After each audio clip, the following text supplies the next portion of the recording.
म्हणजे क्लास थोडासा कस्टमाइज केला, म्हणजे 2 बॅच मध्ये मी कव्हर केलेला आहे, 3 बॅचेस. कारण की आज सुट्टी होती अनिशा शाळेला, त्यामुळे थोडासा त्याचा जरासा मी फायदा घेतला आणि थोडंसं ऍडजस्टमेंट केलं आणि बॅच कम्प्लीट केल्या.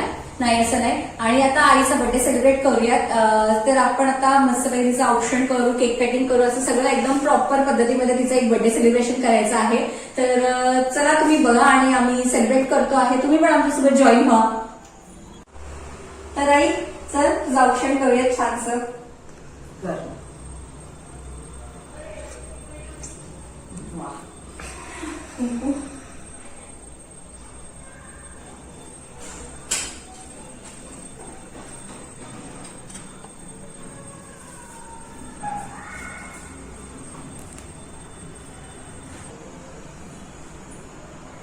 Birthday happy birthday.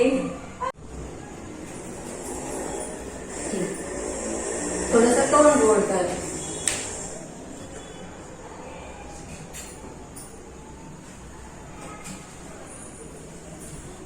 नमस्कार करते. Happy birthday to you, happy birthday to you, happy birthday dear आई, happy birthday to you. May God bless you आई, मे गॉड ब्लेस यू आई. Happy birthday happy birthday happy birthday to you.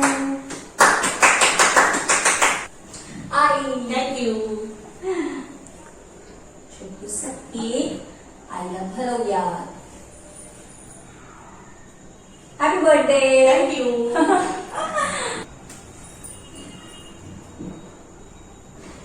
Thank you. तर आज आईचा वाढदिवस आणि त्याप्रित्यर्थ मी आज जेवणासाठी काय केलं आहे ते सांगते. खरं तर मला वेळच नसतो, पण मी थोडंसं मॅनेज करण्याचा प्रयत्न केला आहे, कारण आजचा दिवस महत्वाचा, कारण आईचा वाढदिवस. तर थोडंसं केलं आहे, बघूयात आता मी आईला आवडतंय की नाही बघा. मी दाखवते की मी काय केलेलं आहे आईसाठी. हे बघा, हा आहे व्हेज पुलाव जो केलेला आहे, आणि ही आहे पनीरची भाजी, पनीर बटर आहे, पनीर बटर मसाला केलाय, आणि ही आईच्या आवडीची बर्फी आहे. हे बुंदी रायता आहे, ही मुगाची भजी आहे, आणि त्याच्यासोबत खाण्यासाठी ही आंबट गोड चटणी केलेली आहे, आणि पोळी ही आपली आहेच. हा अशा पद्धतीमध्ये मी मेनू बनवलेला आहे. होप करते की आईला तो नक्की आवडेल.